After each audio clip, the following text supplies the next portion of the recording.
Muy buenas tardes. El tema de hoy está contemplado para pruebas inmunohematológicas rutinarias, o mejor dicho, pruebas de rutina en el área de inmunohematología.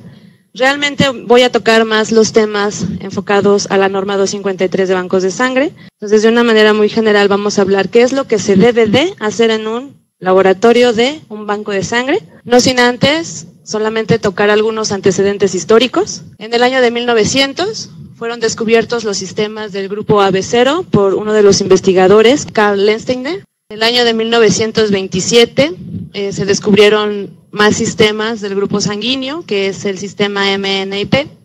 También fueron descubiertos por el mismo investigador, que es Karl Landsteiner, y por estos grupos sanguíneos ganó el premio Nobel en el año de 1927 y el premio Nobel se lo dieron en 1930. Posteriormente, en el año de 1939, llega Levine y Stetson, que son los responsables de publicar artículos del sistema sanguíneo RH, ya que lo encontraron en la enfermedad hemolítica del recién nacido. Encontraron a un recién nacido que presentaba bilirrubinas. De ahí comenzaron a indagar un poco más, investigaron a la mamá y se dieron cuenta que era un sistema nuevo el que estaba provocando este tipo de enfermedad. En el año de 1944 fue cuando se dieron a conocer los anticuerpos incompletos o sensibilizantes, que hoy en día los conocemos como anticuerpos de clase IgG, que son anticuerpos calientes y por ende son los que a los bancos de sangre deben de tener o son de importancia clínica. En el año de 1945 llega la técnica de antiglobulina humana, que es suero de Coombs, que este suero de Coombs es el que me va a ayudar a ver una aglutinación para aquellos anticuerpos de clase IgG, que son los que lograron sensibilizar a esos eritrocitos. Dentro de esa historia encontramos demás grupos o sistemas sanguíneos, que es el grupo Lutheran, grupos Kell, Lewis, Duffy, grupos Kidd y grupos Diego. En este orden se fueron encontrando y posteriormente, cuando llega la ISBT, empieza a darles una nomenclatura y un orden. Por lo tanto, prácticamente se quedan en este orden. En el primero tenemos el sistema ABO o AB0, en el segundo tenemos el sistema RH y nos vamos Lutheran, Kell, Lewis, Duffy, Kidd y Diego. En el año de 1937, la ISBT, que es el Congreso de la Sociedad Internacional de la Transfusión Sanguínea, adoptó la terminología ABO o AB0, ya que anterior a esto había varios investigadores que querían jugar con esta nomenclatura o con los nombres de este sistema, dándoles un número romano 1, 2, 3, 4 o viceversa, hasta que llega esta asociación y pone un orden a esa nomenclatura, determinando que el primer sistema encontrado por Karl Landsteiner es el sistema ABO y que ahora es uno de los sistemas más importantes en banco de sangre o en la medicina transfusional. ¿Qué es un banco de sangre?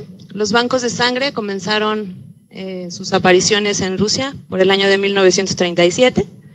No sin antes, en el año de 1914, cuando fue la Primera Guerra Mundial, había almacenes de sangre, en donde las enfermeras, cuando estaban en la guerra, iban al frente y transfundían a los soldados. De ahí, posteriormente, fue la importancia de empezar a crear centros de acopio de sangre.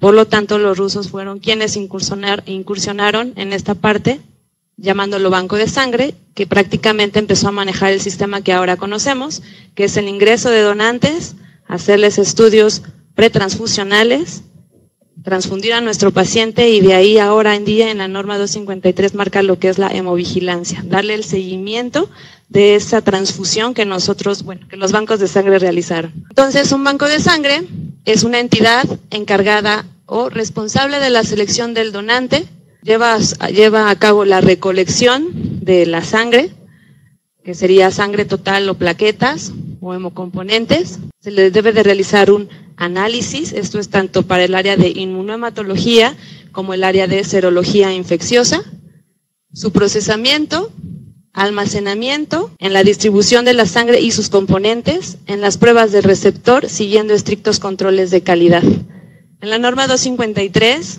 si ustedes le han echado una ojeada, que es la norma que rige aquí en México, realmente ya están dándole más peso a lo que es el control de calidad. Ya debe de haber un sistema más robusto de gestión de calidad para poder controlar cada uno de los procesos internos de un banco de sangre, desde la entrada del donante hasta que la unidad sale o hasta que el paciente se da de alta, dándole esa hemovigilancia o ese seguimiento por parte del médico del banco de sangre. La norma oficial mexicana, la norma 253, SSA1, salió en el año del 2012, diciembre, que se llama o es para la disposición de sangre humana y sus componentes con fines terapéuticos. Esta norma modifica a la norma 003 que se había presentado en el año de 1993, publicada el 18 de julio de 1994.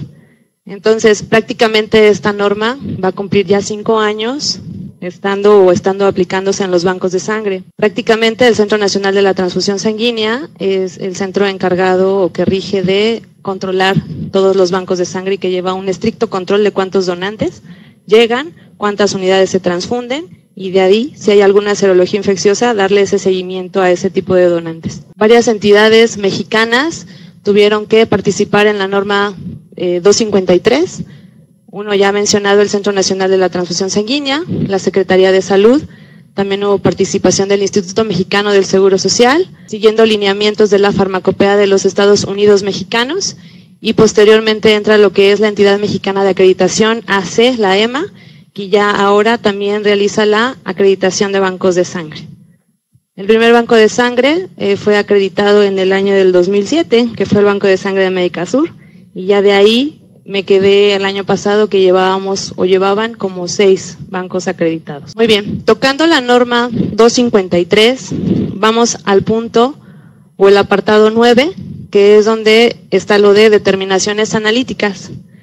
El punto 9.1, para la realización de las pruebas de detección de agentes infecciosos transmisibles y las pruebas de inmunohematología, el personal asignado por el responsable sanitario del banco de sangre o en su caso del servicio de transfusión deberá observar lo siguiente. El personal debe recibir capacitación adecuada para el desarrollo de las pruebas y tendrá constancia de ello. La norma 253, ahora con ayuda de la Entidad Mexicana de Acreditación, empiezan a darle más seguimiento a la parte de los usuarios o a la parte de la competencia técnica, que la norma 003 no contemplaba. Hoy en día todos los bancos de sangre es una responsabilidad de los jefes sanitarios el darle a sus usuarios o a las personas que realizan las pruebas todas sus herramientas para que puedan trabajar un laboratorio de análisis clínico, llámese cual sea. Pero la norma 253 sí lo está marcando en el inciso A del apartado 9.1. Entonces todas las personas dedicadas a realizar análisis en el laboratorio de banco de sangre deben de recibir una capacitación continua para tener competencia técnica. Ya no nada más se requiere aquella competencia en el proceso, es decir, en donde sigue un proceso. Ahora todos los químicos técnicos que se dediquen a hacer pruebas de banco de sangre deben de tener sus constancias de que son altamente capaces de poder realizar este tipo de procesos. Únicamente se emplearán reactivos validados que cuenten con número de registro sanitario de la Secretaría. También entonces vamos a contemplar la parte de control de calidad de cada uno de los reactivos por diferentes casas comerciales que deben de cumplir con los criterios que marca la Farmacopea de los Estados Unidos Mexicanos. Y cada uno de los bancos de sangre debe de tener sus procedimientos de control de calidad, el cual verifique el funcionamiento adecuado de los reactivos que se utilicen para cualquier área, ya sea de serología o ya sea de inmunohematología. Entonces hay que verificar. Depende del banco de sangre o el laboratorio, van a poner la frecuencia en las que se les realizará el control de calidad a los reactivos. En algunos lugares se los pueden realizar 2 veces al día, en el turno matutino o en el turno vespertino, pero la mayoría de los bancos de sangre realmente les realizan el control de calidad en el turno matutino. Tiene una duración de 24 horas, lo cual debe de constatar que su reactivo es apto para realizar las pruebas de rutina de inmunohemato. Las pruebas se realizarán de manera uniforme, siguiendo las recomendaciones e instrucciones proporcionadas por el fabricante de los reactivos. Este es otro de los puntos que me gusta tocar mucho con mis colegas químicos cuando me ha tocado salir a capacitar en los equipos de inmunohematología, que deben de seguir lo que dice el inserto, ya que nuestro inserto es nuestra información fidedigna de lo que realmente se validó en algún lugar. Si nosotros leemos un inserto desde que abrimos una caja de un reactivo, vamos a poder estar siguiendo las recomendaciones del fabricante. Hay que leer mucho, sí hay que leer mucho, pero al final recordemos que todos los estudios que nosotros hagamos van a ser en beneficio de un paciente. Y si el paciente se llega a recuperar, el beneficio va a ser a toda una familia. Entonces, como químicos tenemos una gran responsabilidad, y más en un banco de sangre, el seguir o acatar todo lo que nos diga un fabricante para poder tener resultados veraces. El punto 9.2 de la norma 253 menciona que los laboratorios de los bancos de sangre y en su caso los servicios de transfusión deberán contar con procedimientos estrictos para el manejo, trasvasado y etiquetado de las muestras que permitan garantizar su correcta trazabilidad. ¿Qué significa esto? Que hoy en día las normas son más estrictas y debemos de acatarlas. Al menos los que se dedican a banco de sangre a la norma 253, hay que realizar entonces procedimientos de todo lo que se realice en el banco de sangre, desde la entrada del donante, qué es lo que le piden, qué requisitos son los que le solicitan, hasta que esa unidad ya es transfundida. Así sean 100 procedimientos, se tienen que realizar para que el personal dedicado a esto esté preparado e informado, y debe de haber igual una actualización. Si hay una actualización de norma, estos procedimientos se tienen que actualizar. Si hay una nueva técnica, se tienen que actualizar. También esto evita mucho disminuir lo que es el error de los usuarios, porque muchas veces llega a pasar de que a mí nadie me dijo, a mí no me tocó, yo no sé cómo se hace. Si un banco de sangre tiene un sistema de gestión en calidad robusto, esto va a evitar muchísimos conflictos, porque al momento de que entran los usuarios debe de haber un proceso de inducción. 3, 4 meses, depende de la empresa. Pero de ahí depende el que el usuario se ponga las pilas, comience a leer sus procedimientos al menos internos y conozca cómo funciona ese sistema. Por si algún día llegase a haber algún problema de demandas o cosas raras, que suelen ser muy comunes en los bancos de sangre, y esos procedimientos están avalados por la norma, o si están siendo auditados y tienen acreditaciones o certificaciones o como quiere que se les llame, entonces van a poder evidenciar que ustedes estaban trabajando de acuerdo a los procedimientos que marca la norma. Si no tenemos eso, entonces, aquellos lugares en donde realmente no tienen un sistema de gestión de calidad robusto, realmente nos toca a nosotros, a veces no a los jefes, sino a nosotros como químicos, que somos los que estamos haciendo los procesos, en comenzar a poner ese granito de arena para que los bancos de sangre al menos comiencen a subir en conocimientos a todo el personal que está trabajando en ello. Porque si nosotros se lo dejamos al de al lado o al jefe y eso no llega a pasar, entonces al final del día los únicos que van a ser perjudicados son los pacientes. Y al final del día, si llegase a haber algún problema con algún paciente y llega una demanda, entonces realmente ya va a afectarnos a nosotros personalmente. Hace muchos años, cuando yo estudiaba la carrera de QVP, recuerdo mucho a un maestro de control de calidad que nos decía que la única área en donde nosotros nos pueden quitar como químicos nuestra cédula profesional es en un banco de sangre. Entonces, el banco de sangre es, algunos dicen de laboratorios de análisis clínicos, clasifican como los del banco de sangre que son muy especiales. No es eso, o sea, realmente es que el banco de sangre lleva más cosas, es más responsabilidad. Un laboratorio lo es, pero un laboratorio emite un resultado con sus controles. Si todo pasa, se va. ¿Quién diagnostica? Un médico. En un banco de sangre no. Sale una unidad. Si no sale con las pruebas al 100% compatibles, hablando de sistemas sanguíneos, puede repercutir en la vida de un paciente. Entonces, es mucha importancia la que tiene un banco de sangre. En el punto 9.3, los bancos de sangre y en su caso, los servicios de transfusión deberán tener y conservar registros de todas las determinaciones analíticas que efectúen en donantes y receptores. Los registros garantizarán la identificación inequívoca de las muestras de los donantes o receptores. Los resultados de las determinaciones analíticas serán notificados a la brevedad al personal que suministre las unidades para su uso, traslado o a otro establecimiento o transfusión. De la misma manera como debe de haber protocolos de proceso de análisis, debe de haber protocolos de cómo emitir un resultado. Un banco de sangre no es un laboratorio de diagnóstico, pero a veces llega a pasar que hay familiares que solicitan un resultado como un grupo sanguíneo, un simple grupo sanguíneo. Si nosotros o los bancos de sangre no tienen al menos un procedimiento de cómo reportar un grupo sanguíneo si hay alguna discrepancia, entonces también podemos tener conflictos, porque si hay grupos sanguíneos que no se puedan resolver, llámese un donante o un paciente, entonces realmente no estamos dando un resultado verdadero o veraz. Cuando nosotros realizamos análisis o los estudios, ya sea en inmunohemato o serología infecciosa, debemos de registrar inmediatamente lo que estamos nosotros obteniendo.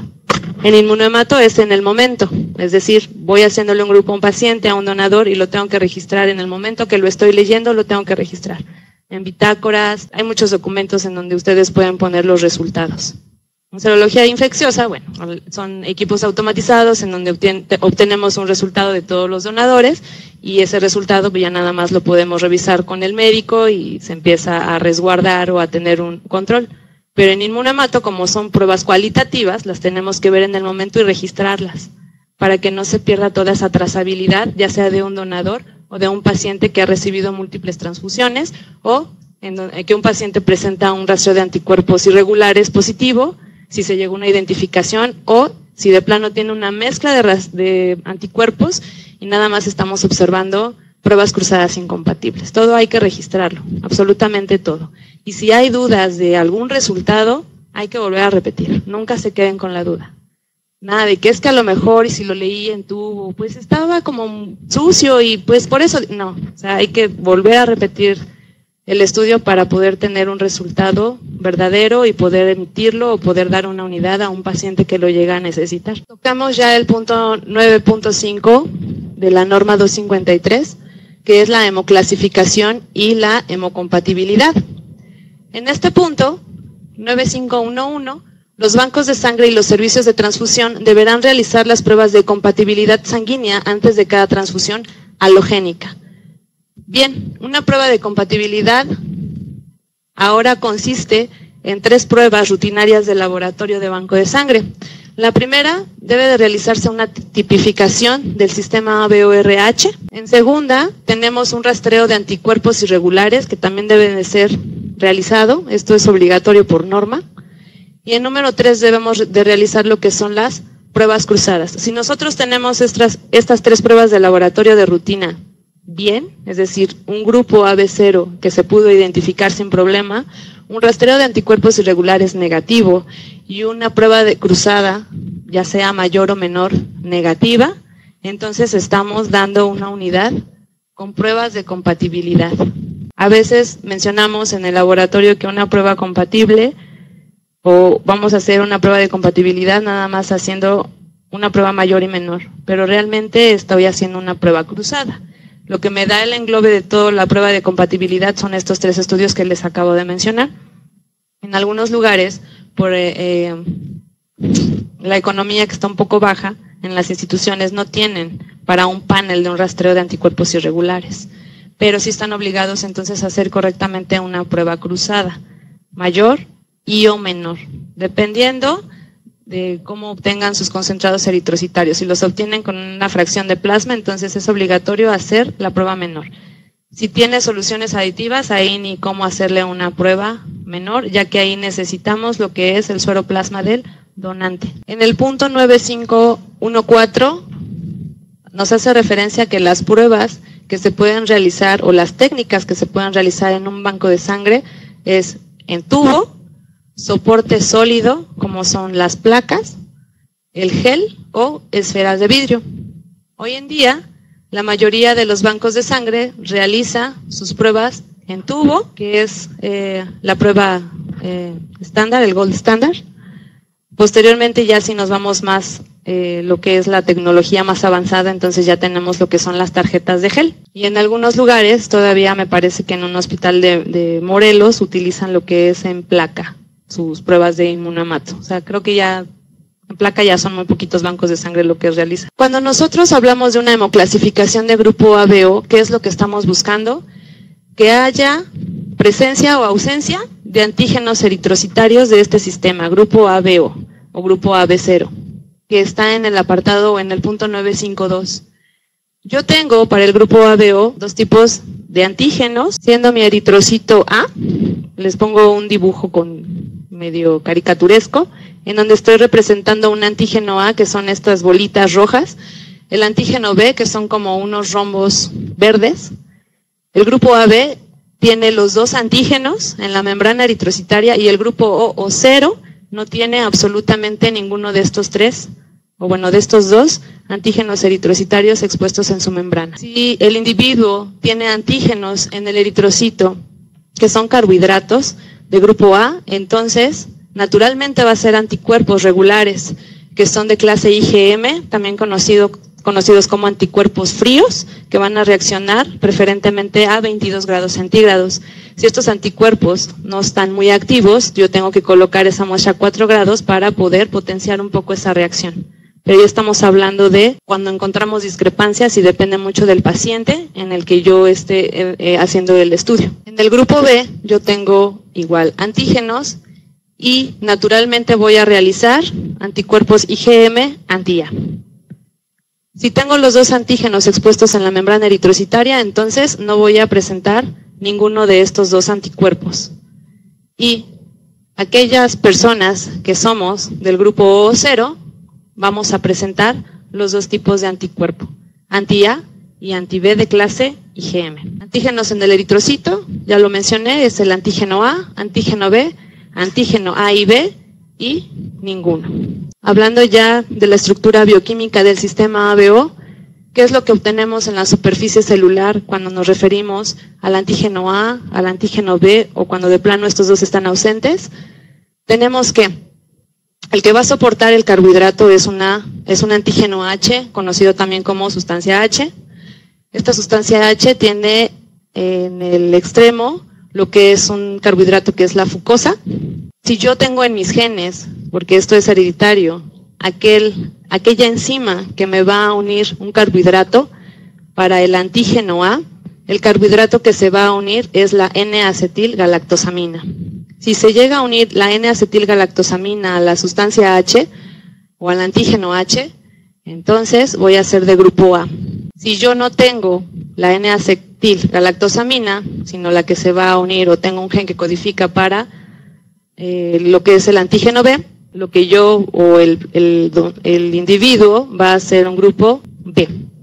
Y si yo no tengo ninguno de estos dos carbohidratos, entonces nada más voy a tener lo que es la sustancia H. Si tengo estos dos carbohidratos, entonces voy a ser AB. Depende mucho de la enzima de cuál se esté sintetizando, la cual yo esté codificando genéticamente. El precursor es el que yo tenía, que es la fucosa, que es el antígeno H. Si llegase a unirse el antígeno B, entonces se va a unir una galactosil transferasa, o la enzima galactosil transferasa es la que va a actuar en el carbohidrato para que sea unido a la fucosa. Y si hablamos de un antígeno A, entonces la enzima que se va a sintetizar es la N-acetilgalactosamina transferasa. El sistema ABO es uno de los más importantes sistemas, ya fue secuenciado, ya fue caracterizado en cada uno del genoma humano. El sistema ABO-AB0, que lo llamaron sistema ABO en cursivas, se encuentra en el cromosoma 9 la información genética y presenta 4 antígenos. Estos 4 antígenos es A, B, A1B y A1, que serían los principales, y la ISBT le da el número 1 al sistema AB0.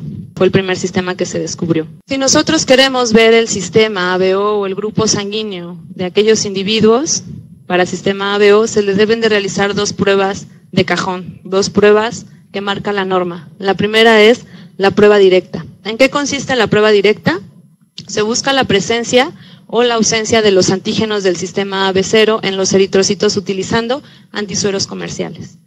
Entonces yo aquí voy a comenzar a hacer la tipificación AB0 con antisueros comerciales, voy a colocar esos eritrocitos del paciente o del donador con cada uno de esos antisueros y me va a dar una lectura, es decir, una aglutinación.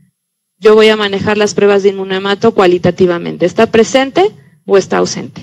Yo también tengo subgrupos de A. Si tenemos subgrupos de A1, prácticamente es el 80% de la población y 19% de la población si yo hablo de A2.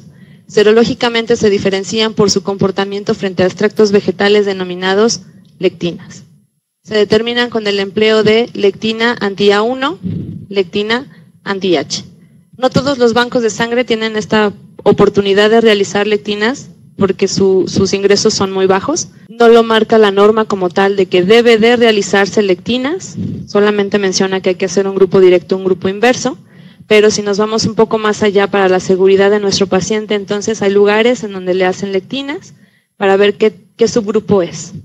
Ya de ahí van a empezar a transfundir lo que es a isogrupo, es decir, si yo tengo un paciente que es A2, debo de encontrarle un donante que es A2. Si no, la norma de todos modos me dice las opciones que tengo para transfundirle alguna unidad a ese paciente.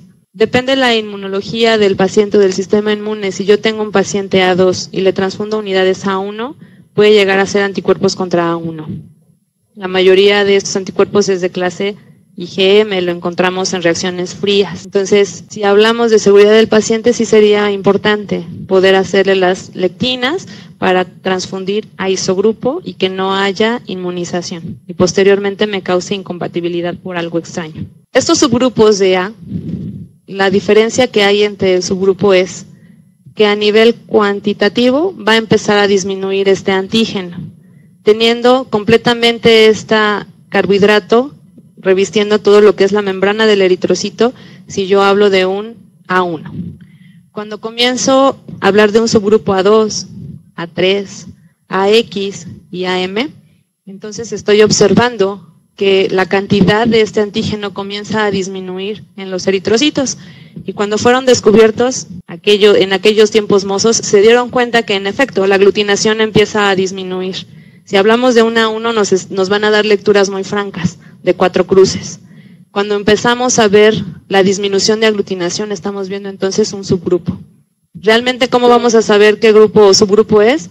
Realizando la genotipificación. Porque los antisueros, ahorita yo no conozco de alguna casa comercial que me dé esa amplitud de poder saber cuál de estos subgrupos es el que puede ser mi donante o mi paciente. Aquellos investigadores que les encanta la biología molecular, entonces podrán meter genotipificación y ya de ahí ver cómo está secuenciado ese gen y ver qué clase de subgrupo es el que tiene aquel donante o paciente. También tenemos subgrupos de B. Son menos comunes, pero los que se conocen hasta ahorita son B3, BX, BM y BEL. Ahorita la literatura no es como que muy estricta en hay que realizarle también subgrupos de B a todos los pacientes o donantes. Si yo ya realicé una prueba directa, que es en donde voy a buscar directamente el antígeno, es decir, tengo un antisuero conocido, lo voy a colocar con los eritrocitos del paciente o el donante, también lo tengo que comprobar con una prueba inversa. ¿Cuál es la prueba inversa? En esta prueba inversa se busca la presencia o ausencia de los anticuerpos naturales del sistema ABO en el plasma, utilizando células con fenotipos conocidos. Esto es al revés. Ahora voy a buscar anticuerpos en mi paciente o en mi donante y los voy a exponer con células conocidas, fenotipificadas para A1, A2, BO0, y en algunos casos, si nos dan la fenotipificación, que realmente lo único que estamos viendo qué antígeno es el que se está exponiendo en la membrana, en algunos lugares también pueden usar o darnos una carta panel con genotipos, es decir, lo que el individuo está expresando en la membrana lo tiene en el DNA. Otro de los sistemas importantes es el sistema RH. El sistema AB0 o ABO decíamos que es un sistema dado por carbohidratos. Provocan lo que son hemólisis intravascular. Es uno de los más importantes por provocar las reacciones transfusionales más severas. Posteriormente viene el sistema RH. No obstante, el sistema RH está compuesto de proteínas. Si nosotros nos vamos en el orden de inmunogenicidad, es decir, aquella molécula que causa una reacción inmunológica fuerte, las primeras son las proteínas.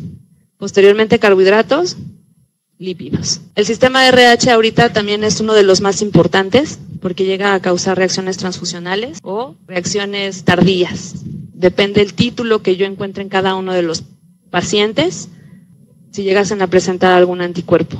En el sistema RH principalmente hablamos del antígeno D o el antígeno RH, conocido de RH positivo o RH negativo. Antígeno muy inmunogénico, es muy variable en la población. Los anticuerpos que se presentan son anti-D y son los que causan la enfermedad hemolítica del recién nacido. ¿Por qué es tan importante? Porque produce anticuerpos de clase IgG. Los anticuerpos de clase IgG tienen la habilidad de traspasar placenta. Si traspasan placenta, entonces si la mamá es RH negativo y fue inmunizada, ya sea por su pareja, por el esposo, o si tuvo primero un embarazo en el cual hubo cambio de fluido, de sangre, entonces va a empezar a ser inmunizada. Llega la inmunoglobulina de clase IgG y comienza a traspasar lo que es placenta. Posteriormente comienza a unirse o a atacar a los eritrocitos del feto si es que el feto es RH positivo. Aquellas pacientes que saben que es RH negativo y que su esposo es RH positivo, a veces acuden a la vacuna que es Rouga, que lo que hacen es neutralizar esta inmunoglobulina, para que esas inmunoglobulinas no pasen hacia los eritrocitos del feto y haya más control. Pero a veces no tenemos una cultura en donde nos hagamos muchos estudios, y es cuando empiezan los problemas o comienzan los problemas, y cuando ya estamos con un ginecólogo en un área de especialidades, y es cuando nos dicen que hay una incompatibilidad por RH. El sistema RH es el más complejo sistema del grupo sanguíneo. Ahorita se han encontrado 52 antígenos. De los principales antígenos que nosotros encontramos es el antígeno D, el antígeno C mayúscula, su antitético C minúscula, E mayúscula y el antitético E minúscula. Este antígeno RH presenta de todos estos polimorfismos, quiere decir todas estas formas en las que se puede expresar el antígeno. ¿Qué es lo que cambia? A lo mejor 1 o 2 aminoácidos que me van a expresar y me van a decir que es o uno u otro. Estos antígenos están involucrados en reacciones transfusionales o en la enfermedad hemolítica perinatal. Y a veces, o bueno, si no es que lo encontramos también en lo que es en la anemia hemolítica autoinmune, conocido como AHAI. También el antígeno D presenta variables, son proteínas. Podemos tener un D débil o un D variante. La diferencia entre un D débil y D variante es la siguiente. Si hablamos de un D débil, quiere decir que hay una diferencia cuantitativa. Ese antígeno no se está expresando al 100% en la membrana del eritrocito. Disminuye en sus eritrocitos esa exposición. Cuando yo hablo de un normal de antígeno, ese antígeno D está expuesto en toda la membrana del eritrocito. Pero si hay alguna mutación en el genoma, puede ser que disminuya la exposición. Entonces, a veces tenemos, si nosotros realizamos un grupo directo, podemos tener esa lectura negativa. Pero la norma lo que nos marca es que a esa lectura negativa hay que llevarlo a CUMS para ver si no está presentando una variante o un débil. Y cuando hablamos de un D variante, entonces queremos decir que en su cadena de polipéptidos hay un cambio conformacional en algún aminoácido. Por lo tanto es distinto al D normal. ¿Por qué es importante esto? Porque yo quiero clasificar a los donantes que tengan un D débil o D variante, los voy a clasificar siempre como positivos porque ahí tienen algo, tienen un anti-D. Sea diferente, sea escaso, pero lo tienen. Sin embargo, en los pacientes, si presentan un D débil o un D variante, lo único que yo le puedo transfundir a ellos es un RH negativo franco, para que no se llegue a inmunizar con estas variables o este D débil. En algunos lugares mencionaban que no era importante el saber si un paciente era D débil o un variante, pero si ese paciente se convierte en donante en algún futuro, sí es muy importante. Independientemente de que un paciente se transfunda con RH negativo y sea variante, se debe de poner en su historia clínica que es un paciente que presenta un D variante o débil, para que el día de mañana, si él llega a donar, él llegue a donar como un positivo y no como un negativo cuando se le considera cuando él es un paciente. La tipificación del sistema ABO-RH, lo que en la norma nos marca es de que le debemos de hacer un grupo directo. ¿Qué consta el grupo directo? Debemos de hacerle un grupo con antisuero anti-A, antisuero anti-B, antisuero anti-AB. Aquí no está ejemplificado, pero también nos menciona que debemos de realizarle un autotestigo, un anti-D, y a este anti-D debemos de hacerle un control de D.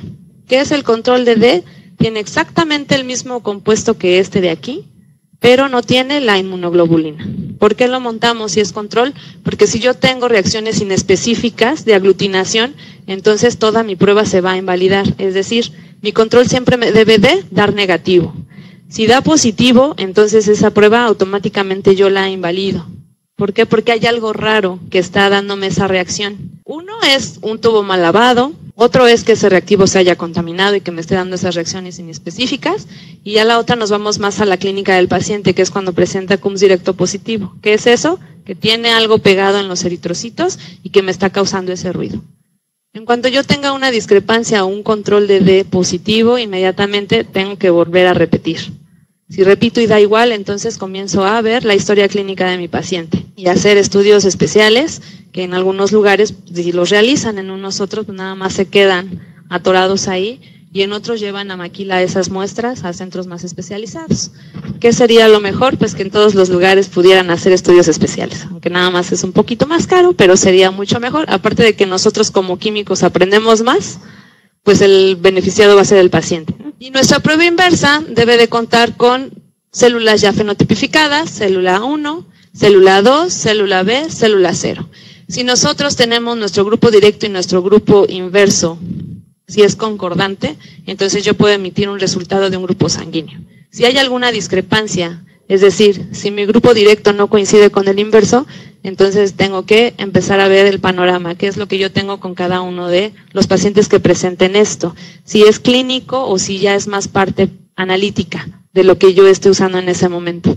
Si hablo de una discrepancia en la tipificación del sistema ABO-RH, cualquier desviación de los patrones ABO esperados, tanto en los antígenos celulares como en los anticuerpos séricos, una discrepancia ABO se genera cuando la interpretación de la prueba de tipificación de los glóbulos rojos está en contradicción contra la de la prueba sérica, que es lo que les acabo de mencionar. Posteriormente viene la segunda prueba obligatoria para los bancos de sangre, que es el rastreo de anticuerpos irregulares de importancia clínica. En el punto 9551, el rastreo de anticuerpos irregulares de importancia clínica y en su caso la identificación de estos se deberá realizar en todos los donantes y receptores que tengan antecedentes propiciadores de aloinmunización. En el punto 9552, en toda prueba para el rastreo de anticuerpos irregulares deberá incluirse un autotestigo. Entonces, un rastreo de anticuerpos irregulares hoy en día es un DVD, se debe de realizar. Mientras nosotros hagamos un tamizaje mucho más grande para aquellos pacientes, podemos dar unidades cercanas al 100% de la compatibilidad, porque nada más nosotros estamos asegurando una compatibilidad al menos de grupo o de sistema sanguíneo. Pero si llegase a presentar un anticuerpo de bajo título, yo no lo voy a poder ver en el laboratorio, sino hasta que transfunde esa unidad y mi paciente haga alguna reacción. Ahora bien, no todas las reacciones transfusionales son debidas a que hice mal las pruebas de rutina. Si también el paciente es un paciente que está en el área de oncología, que tiene alta hiperproteinemia, me van a dar reacciones inespecíficas. A veces cuando empezamos a incursionar en el área del banco de sangre, o al menos los presenciales que hoy nos acompañan, tenemos muy pocos años de experiencia. Me comentaba mi jefe, mi ex jefe de mi antiguo empleo, que para volverte experto del área de inmunohemato al menos se requieren 15 años. Y eso yo creo que seguimos aprendiendo. Hay que aprender a leer cada una de las aglutinaciones que nos arrojan los estudios. No todos los anticuerpos se comportan igual, y cuando comienzan a haber aglutinaciones muy similares, es decir, si yo tengo un panel completo de 16, 11 células, depende de lo que trabaje, y están entre graniento, una cruz, a veces no se tratan de anticuerpos de clase IgG, sino son reacciones inespecíficas. Pero eso nos va dando el ojo clínico y el ir resolviendo los casos de cada uno de los pacientes.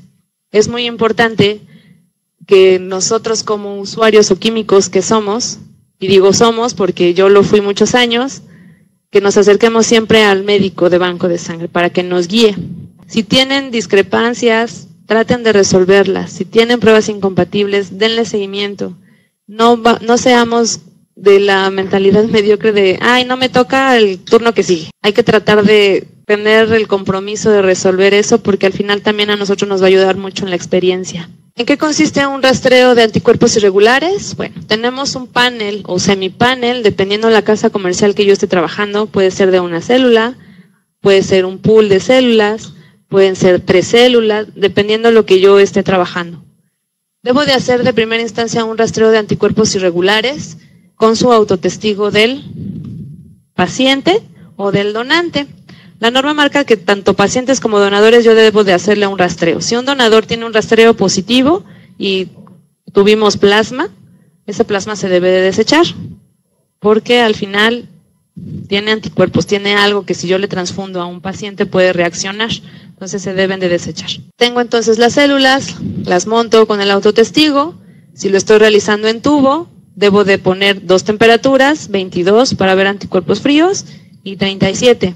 En algunos lugares nada más lo hacen con 37, ya que al final son los de clase IgG y que son los que me van a importar, pero también tengo IgMs de amplio espectro térmico. Hay que observar cada uno de los comportamientos de estos anticuerpos. O llego a tener riboaglutininas que me están dando reacciones positivas en todos lados. Tengo que hacer pruebas especiales, tengo que absorber, tengo que empezar a jugar con las temperaturas de cada uno de los anticuerpos. Pero es importante realizar mientras más información yo tenga de los resultados, mejor voy a poder darle una unidad o emitir un resultado. Hoy en día con la técnica en gel, pues realmente nada más nos remontamos a 37 grados, se pone las células ya conocidas, se pone el sueroplasma del paciente o el del donante, se incuba, se centrifuga y se lee. Y ya no me preocupo que la temperatura, o sea, ya llevamos nada más a lo que nos importa, que son las cuestiones clínicas. A 37 grados centígrados es en donde se va a llevar a cabo la reacción y realmente hasta ahí se queda. En otros lugares lo hacen en tubo y sí lo llegan a hacer de manera completa. Mientras más completo sea, pues mucho más información vamos a tener nosotros. Bien, si yo tengo un rastreo o un panel positivo y tengo los recursos, entonces me voy con una identificación. En la identificación me dan un panel, muchas veces de 11 donantes, de 16, depende de la casa comercial. Y de ahí comienzan a darle o están fenotipificados para cada uno de los sistemas de grupos sanguíneos que tienen importancia médica. Y en otros lugares ya están genotipificados también. O sea, nos están dando el 100% de lo que se está expresando, de lo que estoy viendo, realmente es lo que el donador en sus genes tiene. Y depende del panel que monten, ya sean tarjeta o gel, son las lecturas o es el anticuerpo que yo voy a tener. No corresponde este dibujo de este panel con la carta que yo tengo aquí arriba, porque la carta es de Biotest-Cell, que es un semipanel, y el de abajo es una identificación. Pero aproximadamente es así como nosotros lo vamos a ver. Va a haber células negativas, positivas, medio positivas, que aquí serían 2 cruces, y negativas. Lo único que tengo que hacer es poner cada una de estas lecturas en los espacios que me da la carta. Una vez que ya coloqué las lecturas, comienzo a comparar cuáles son positivos y cuáles son negativos. Si yo nada más tengo un anticuerpo, entonces ya la hice, voy a empezar a reportar, tiene un anticuerpo, ¿qué me queda hacer? Hacerle fenotipos para evidenciar que si no tiene ese fenotipo, va a ser el anticuerpo. En otros lugares pues no lo manejan así, nada más es positivo a tal, compatible, la prueba cruzada y se va. Pero en otros lados es lo que ellos están observando en aglutinaciones, lo tienen que evidenciar con una fenotipificación. Entonces el rastreo de anticuerpos irregulares sirve para detectar anticuerpos clínicamente significativos de clase IgG. Son reactivos a 37 grados centígrados y los anticuerpos IgM generalmente reaccionan óptimamente a temperaturas más bajas y no tienen importancia clínica. Existen excepciones, por ejemplo el grupo ABO y otros. Uno de los que también provocan o hacen anticuerpos de amplio espectro térmico son los RH. Y la última prueba, para ya hacer o concluir con las pruebas de rutina que se debe de realizar en el banco de sangre de acuerdo a la norma 253, son las pruebas cruzadas. Se debe de realizar una prueba cruzada mayor. Si el concentrado eritrocitario tiene plasma, entonces se debe de realizar una prueba menor. Si se va a transfundir nada más plasma, se debe de realizar una prueba menor. Y depende de los dos que yo realice, siempre debo de ponerlo con el autotestigo. El autotestigo me va a ayudar a decir si tiene aloanticuerpos, es decir, me va a dar negativo, y si tiene autoanticuerpos, entonces ese autotestigo me va a dar positivo. Me va a dar mucho más información. La prueba mayor permite demostrar la presencia o ausencia de anticuerpos regulares o irregulares en el suero del receptor, contra antígenos presentes en los eritrocitos del donante. Y la prueba menor permite demostrar la presencia o ausencia de anticuerpos regulares e irregulares en el suero del donante, contra antígenos presentes en los eritrocitos del receptor. Y al final, el autotestigo, en la realización de las pruebas mayor y menor, para descartar la presencia de anticuerpo pegado al eritrocito, el autotestigo contendrá sueroplasma y eritrocitos de la muestra estudiada. La norma 253 nos da también unas tablas amplias del orden que yo debo de transfundir a mis pacientes. Depende del tipo de sangre que el paciente sea, es lo que va a poder donar a este tipo de pacientes. O si se convierte en paciente es lo que va a poder recibir. Es una manera muy resumida de lo que viene en la norma. Si pueden revisar la norma 253, ahí vienen todas las opciones hasta con el subgrupo de A de cómo transfundir, igual para concentrado y para plasma. La realización de pruebas de compatibilidad, que decíamos que son 3, el grupo, el rastreo y la prueba cruzada, nos ayuda a prevenir una reacción hemolítica transfusional. Detecta anticuerpos irregulares en suero del paciente o del donante, prueba mayor y prueba menor. Errores en determinación del sistema ABO, es decir, vamos a poder reducir las determinaciones si seguimos estos 3 protocolos. Y errores en la identificación de muestras en donantes y receptores. Esto es algo muy común, por eso es necesario que la mayoría de instituciones realicen procedimientos, sería lo genial, y que sus usuarios estén capacitados. O sea, no nada más es hago un procedimiento y lo tengo archivado, no. Hago un procedimiento y me dedico a difundirlo a todo el personal que está trabajando y me dedico a evaluarlo periódicamente para que en efecto esté siguiendo lo que dice ese procedimiento. Si nosotros hacemos eso, los errores van a bajar considerablemente, no al 100%, somos humanos y el error humano siempre va a estar latente. Pero al menos cuando lo comencemos a sistematizar un procedimiento el día de hoy comienzo a realizarlo y ya dentro de un año ya lo sistematicé. Y si yo vengo distraída, vengo de malas, y hago algo mal, inmediatamente mi memoria muscular y mi cerebro me van a decir algo está mal. Entonces sí es importante hacer procedimientos y sistematizarlo para que el día de mañana que humanamente tenga sentimientos encontrados no me equivoque. No sin antes o no obstante, no garantiza la sobrevida de eritrocitos transfundidos. No asegura ausencia total de anticuerpos de donantes y receptores. Recordemos que hay anticuerpos que tienen un bajo título y cuando comienza a ser transfundido aquel antígeno, suben los títulos y comienzan las reacciones transfusionales. No previene inmunización del receptor. Esto de no previene inmunización del receptor es porque nada más estamos tipificando para el grupo ABO-RH. No estamos fenotipificando para toda la gama de sistemas sanguíneos, que hoy en día se conocen 36 sistemas sanguíneos, de los cuales son arriba de 300 antígenos. Entonces, vamos a poder prevenir que no se inmunice con aquellos antígenos importantes, pero siempre vamos a tener rastreos anticuerpos positivos porque al final no fenotipificamos todas las unidades. Y bueno, no obstante, pues siempre vamos a tener errores administrativos. Una fecha de nacimiento mal, un apellido mal, el nombre. Lo que pasa muy común es de que se llamaba María y le pusieron Ma, y luego llegó otro lado con Ma, y aunque uno piense es que es Ma y el otro María, es muy importante. Hay que dar trazabilidad a todos nuestros pacientes. Nombre, fecha de nacimiento y expediente clínico en dado caso que sea un instituto. Si ese paciente va visitando instituciones a cada rato, entonces nombre y fecha de nacimiento. Los factores importantes del laboratorio que repercuten en la unión antígeno-anticuerpo o en que me den resultados fidedignos.